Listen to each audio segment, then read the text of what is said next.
television comedy. A realm filled with laugh tracks, absurd premises, and that one show you vaguely recall watching at 9 p.m. on a Tuesday when there was nothing else to see.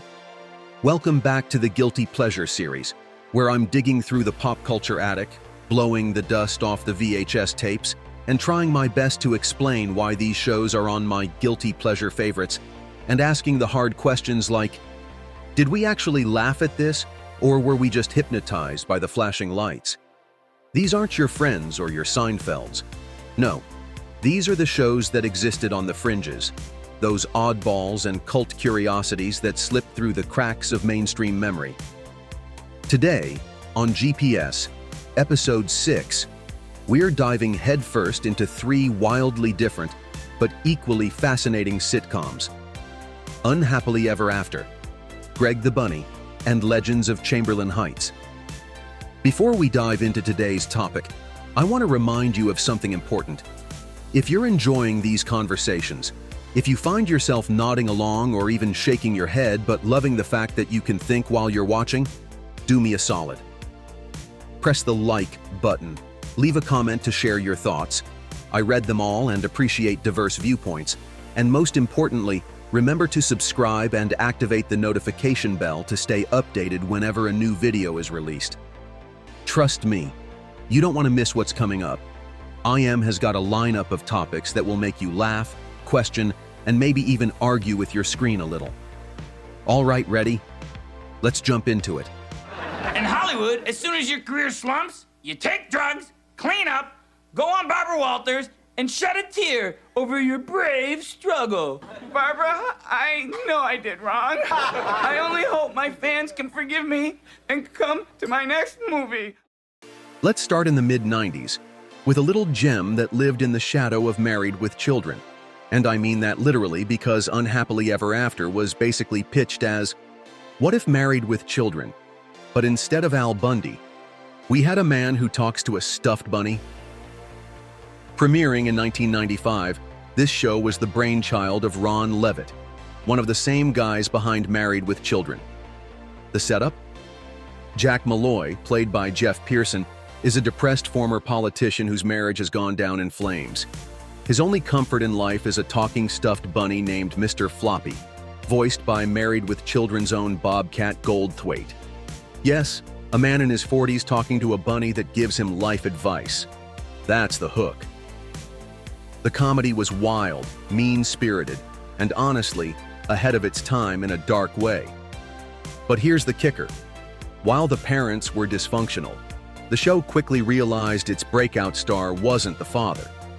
It was the kids. More specifically, Nikki Cox, who I thought was going to be the next big thing, by the way, who played Tiffany, became the show's focal point. Ratings jumped when she was featured more, and suddenly, the whole tone of the series tilted into teen comedy territory. It's weird, it's messy, it's cynical, and it's absolutely a guilty pleasure. You watch Unhappily Ever After now, and it's like stepping into a funhouse mirror version of 90s sitcoms. Half parody, half train wreck, but unforgettable. Fact. There are 3.2 million puppets, or as we prefer to be called, fabricated Americans, currently residing in the United States.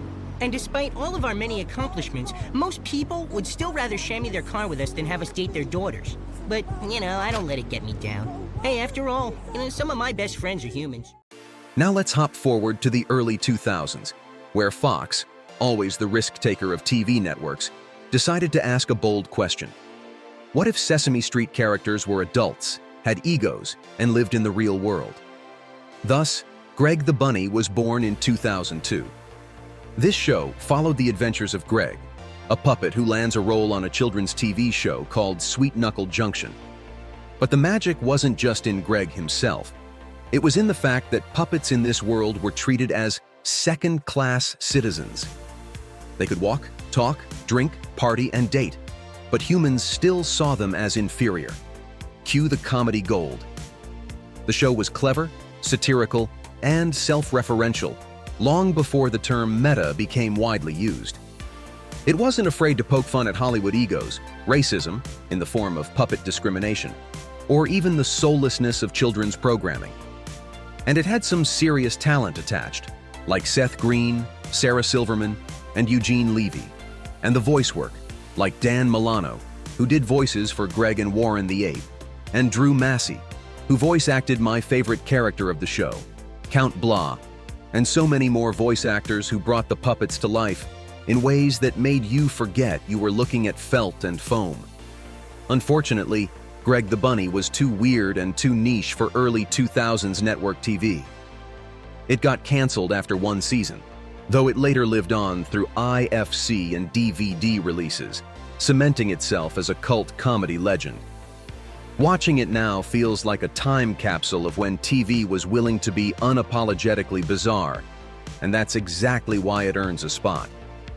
Hey everybody, the party is back on at Grover's house. Yeah!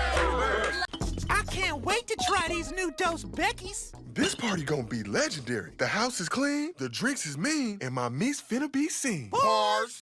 Finally, we fast forward to 2016, to a show that was truly a blink-and-you-missed-it moment, Legends of Chamberlain Heights. Airing on Comedy Central, this animated sitcom followed three freshmen, Grover, Jamal, and Milk, who were the benchwarmers on their high school basketball team. The dream? To eventually achieve legendary status. The reality? They couldn't even get off the bench. This show was loud, crude, and unafraid to provoke strong emotions.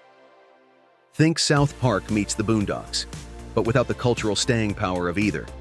It blended sports culture, high school drama, and street-level satire while throwing in some of the most outrageous animated gags you could imagine. A show that was unapologetically raunchy, politically incorrect, and let's be honest, not for everybody. Critics kind of hated it. Audiences were split. But if you stuck around, you got a show that was wild, unfiltered, and occasionally brilliant in its absurdity. But here's the thing. For all its flaws, Legends of Chamberlain Heights captured a slice of raw, unfiltered comedy that a lot of shows wouldn't dare to touch. This was the kind of comedy that didn't care about being refined or mainstream. It cared about making you laugh so hard you felt guilty for even watching it.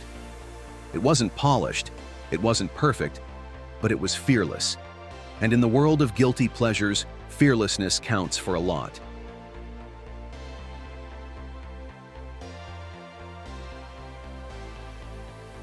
So, what do these three shows, Unhappily Ever After, Greg the Bunny, and Legends of Chamberlain Heights, have in common? On paper, not much. One's a dark sitcom about a depressed dad, one's a puppet satire, and one's a raunchy animated high school comedy. But dig a little deeper, and you see the thread. They're all experiments, shows that dared to be different, that took risks, and ultimately became forgotten by the mainstream because they didn't fit the mold. That's the beauty of guilty pleasures. They're not about perfection. They're about personality. They're about the shows that tried something bold, maybe stumbled, maybe crashed and burned, but left us with unforgettable moments along the way. So if you ever stumble across reruns of Unhappily Ever After, find a dusty DVD set of Greg the Bunny or stream Legends of Chamberlain Heights. Do yourself a favor. Give them a shot. You may discover yourself laughing at jokes that were too strange, too unfiltered, or too daring for prime time.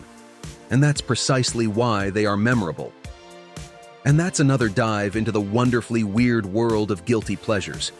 Remember, what's trash to some is treasure to others, and that's what makes it so much fun. If you enjoyed this trip down memory lane, don't just sit there smirking at your screen. Go ahead and like, share, and drop a comment about your own guilty pleasures. I love hearing what shows, movies, or moments you secretly binge when no one's watching. And of course, smash that subscribe button and hit the notification bell so you don't miss any future episodes from this open-minded, neutral corner of YouTube. Until next time, my friends, stay neutral, stay open-minded, and never feel ashamed of the things you love in secret. See you in the next episode.